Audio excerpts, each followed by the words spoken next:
How to help your son through a breakup. If he's recently gone through a breakup, he's struggling, crying, like having some kind of reaction, here's what you can do to help him as a mom. If you're new here, my name's Agam Dewan. So I'm a psychiatrist. And so it's my job to help moms like you help connect with their sons and help their mental health.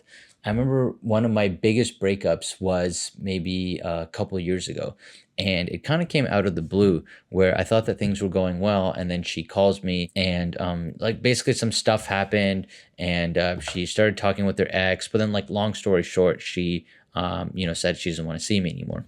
And so I'm like, oh, okay.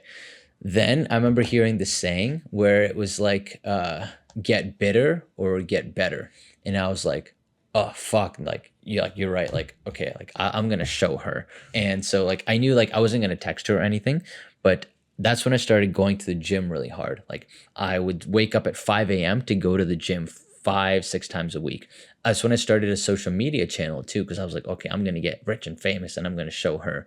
And then I started TikTok, posting like three TikToks a day. Eventually I grew it, I think, to like 200K followers or something in 6 months. What I did was that really helped me because instead of like sitting there like wallowing and stuff, I used that anger, that frustration, that bitterness, and I channeled it to action.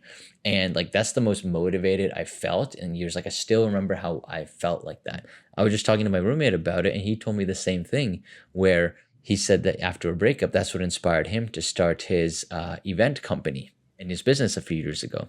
Even just now, so recently I was just let go from my job. And so like it was all of a sudden too, like I was not expecting it. And so, like I was caught by surprise and I was understandably upset by that.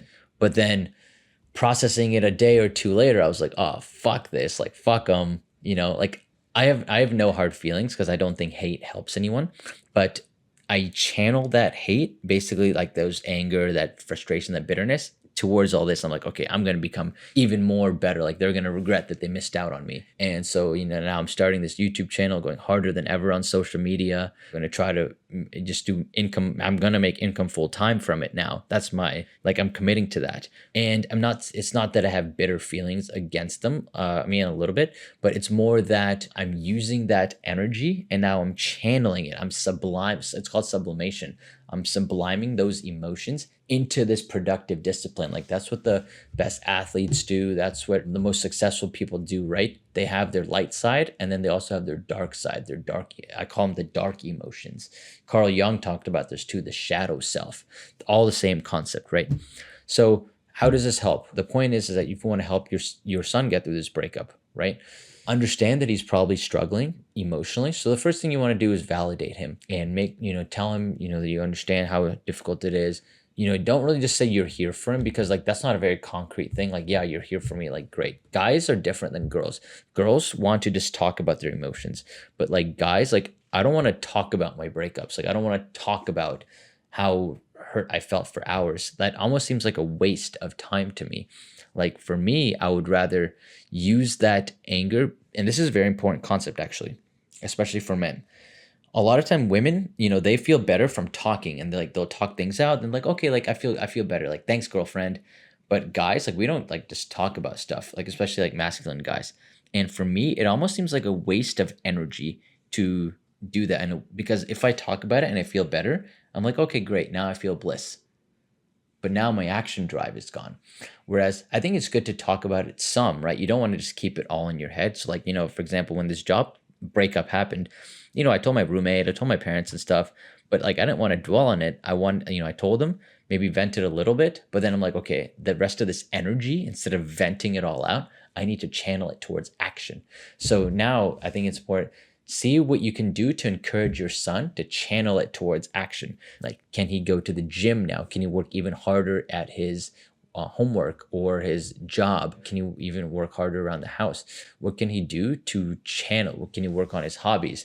What can he do to channel it? Hate or like these negative emotions are strong if they're channeled right. Like, ask him if he wants to show her what she's missing out on, show her what she's wrong. Like, I know that I've definitely had those thoughts and fantasies. Like, I would make them regret they missed out on me. And even though logically I know that it's never going to happen. And like, you don't want to take back an ex anyway.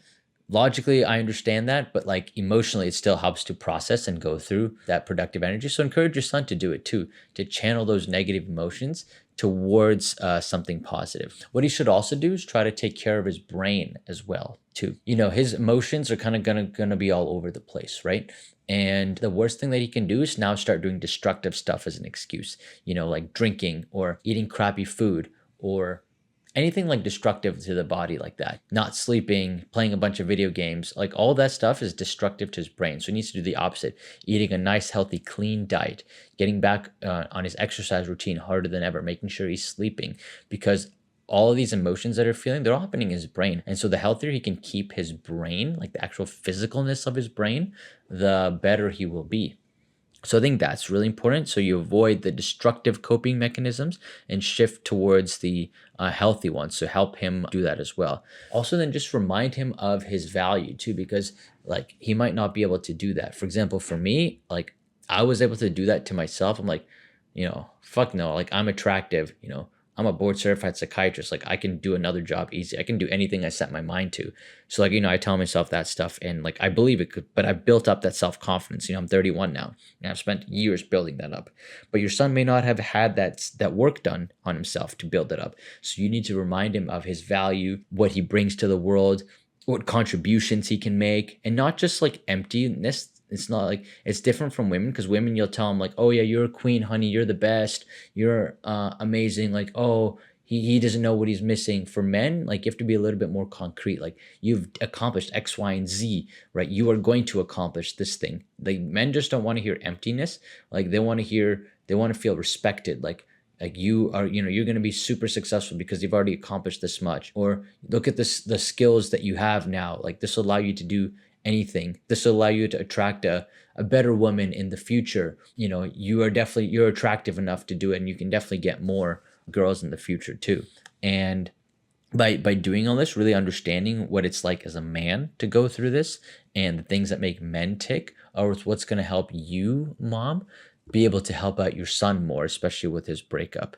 And then once he's kind of processed through a lot of this stuff, then you could even like touch base on some of the lessons that he could learn. Like men, we really like understanding. So understanding why things happen. Like men like closure too. So if you want, you can help him process through some of this stuff. Like, why do you think this happened? What do you think you could do in the future? Understand some of the logic, like get to a logical level with him. Like we are creatures of logic, especially men, cause and effect, right? X plus Y equals Z. So if you just help him understand, then that can give closure too. Like even, for example, for my, for this like job closing, what really helps me was just understanding like, okay, like this is why it happened. Okay. Like it did kind of feel jarring, but then like I cling to the reasons that it happened, because then I'm like, okay, well, at least like I have understanding, and that understanding gives me clarity and it makes me more at peace than if there was no understanding whatsoever. Like I remember a time where I had a friend in med school. And well, like I had a friend in undergrad, I had two friends in undergrad. They were dating. The girl went off to med school.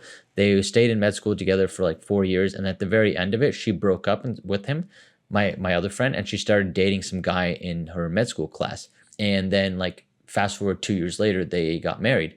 And so I remember just feeling that like I never got any closure from like the girl, like, you know, not that I was expecting it, but like, you know, we were friends, like we definitely hung out a bunch. And so it just happened all of a sudden, you know, I feeling like, oh, like there was no closure whatsoever. And like that hurt more than just understanding the reasons why. You know, if you can help him even just piece together some reasons, I think that will help him too logically. So hopefully that helps to, you know, help your son through the breakup. And so if he's still struggling, or if he needs help with his mental health, if you're finding that there's significant anxiety or depression or suicidal thoughts, or just that things are not getting better, then yeah, feel free to book a consult and we'll see how we can work together.